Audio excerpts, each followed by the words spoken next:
Today's episode covers Ford's decision to cancel its China pivot, General Motors adding free music streaming to some new models, Volvo delaying AAOS software updates, safety recalls affecting the Dodge Hornet and Alfa Romeo Tonale, and Singapore's LTA awarding over $300 million in contracts for 660 electric buses.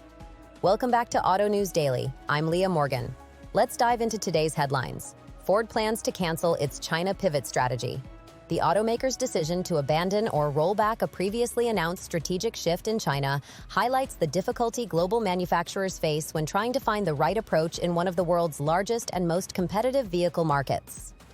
For Ford, the move will force a reassessment of how it invests in product development, partnerships, and electrification plans for the region, and it may prompt other OEMs to rethink the pace and nature of their China strategies. This change is significant because China is not just a large market for volume. It's also a laboratory for electric vehicle development and new mobility models.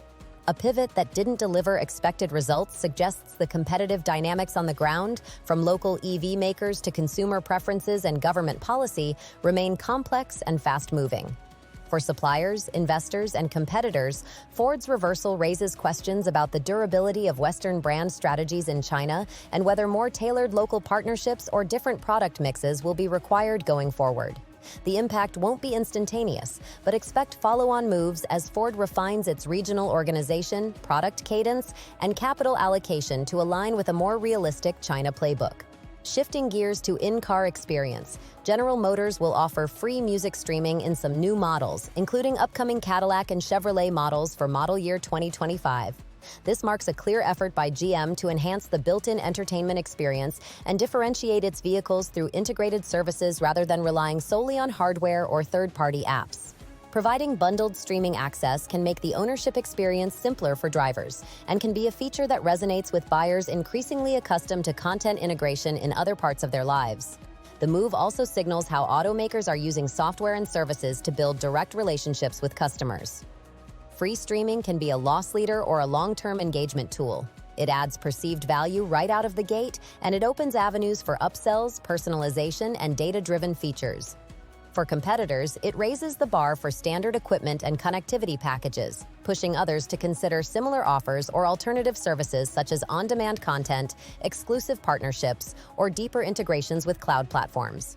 For consumers, this trend reduces the friction of getting connected in the car and nudges the vehicle experience closer to what people expect from smartphones and home devices. Now let's talk about software reliability and timing. Volvo has reported delays in its AAOS software updates. Delays to major software rollouts, particularly for advanced automotive operating systems that control functions from infotainment to driver assistance, tend to ripple across product schedules and customer expectations. For Volvo owners and prospective buyers expecting new features or fixes through over-the-air updates, the delays can be frustrating and can erode confidence in the pace of technological improvement. On the industry side, late or staggered software deployments expose the realities of modern vehicle development. Hardware-software integration is complex, supplier coordination is essential, and regulatory and safety testing cycles can lengthen timelines. Automakers that manage to streamline these processes gain a competitive edge, while those facing repeated delays must work to reassure customers and dealers. For Volvo specifically, the company will need to communicate clear timelines and mitigation plans to avoid diminishing trust in its technology roadmap. Longer term, this underscores the importance of robust validation systems, more conservative update schedules for safety-relevant features, and perhaps clearer expectations about which updates can arrive quickly versus those that need extended testing. Safety-related news continues to be a sobering reminder of the stakes involved. Fiat Chrysler's recent recall affecting the Dodge Hornet and Alfa Romeo Tonale involves a potential brake pedal collapse, prompting action from the manufacturers. Recalls of this nature immediately put safety front and center and require swift coordination among OEMs, regulators, dealers, and owners to diagnose and remedy the issue. The practical side of a recall involves communicating which vehicles are affected, arranging inspections or part replacements, and managing customer anxiety about vehicle reliability and safety. Beyond the immediate fixes, recalls impact reputation and cost structures. They produce repair bills, potential litigation exposure, and the labor of running a recall campaign. They also reinforce the importance of quality control at suppliers and assembly plants, particularly for critical components.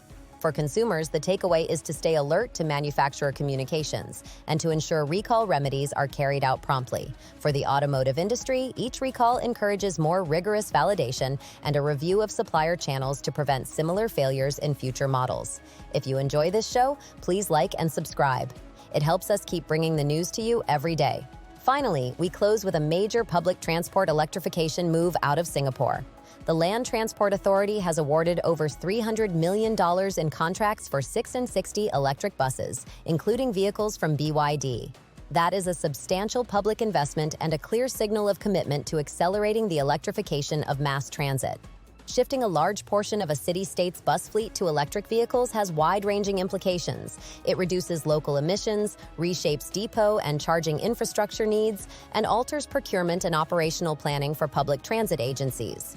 For manufacturers, winning such large public tenders is both a revenue opportunity and a showcase. Supplying buses to a high-profile urban network can help validate product reliability, charging systems, and life cycle cost claims. For operators, the complexity lies in integrating charging infrastructure, managing energy costs, and training maintenance teams for electric powertrains and high-voltage systems. The scale of 6 on 60 buses also means that parts suppliers, grid planners, and third-party service providers will be involved in a coordinated rollout.